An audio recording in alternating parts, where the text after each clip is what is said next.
മരുഭൂപ്രയാണത്തിൽ ചാരിടുവാൻ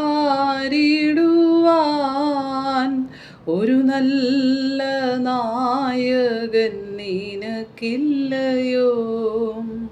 കരുതും നിനക്കവൻ വേണ്ടതെല്ലാം. തളരാതെ യാത്ര തുടർന്നിടുക. ആഴലേറും ജീവിതമരുവിൽ നീ തളരുകയോ ഇനി സഹജേ? ആമേൻ. സ്തോത്രം. ഇന്ന് പകൽക്കാലവും കർത്താവ് യേശു ക്രിസ്തുവിൻ്റെ അതിപരിശുദ്ധമായ നാമം വാഴ്ത്തപ്പെടുമാറാകട്ടെ.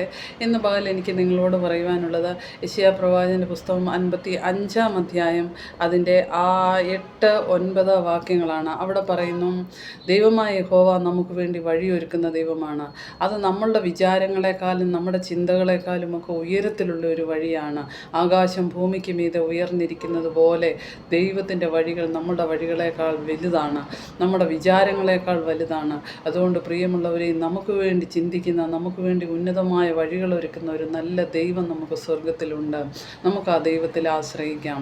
എന്ന പോലും യേശുവിനെ രക്ഷിതാവും കർത്താവുമായി സ്വീകരിച്ച ആ ദൈവത്തിൻ്റെ മക്കളായി ഭൂമിയിൽ ജീവിക്കാം.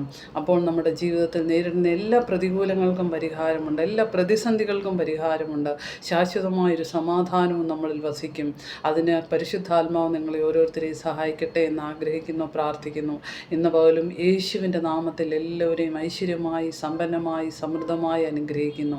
യേശുവിൻ്റെ നാമത്തിൽ ആമേൻ.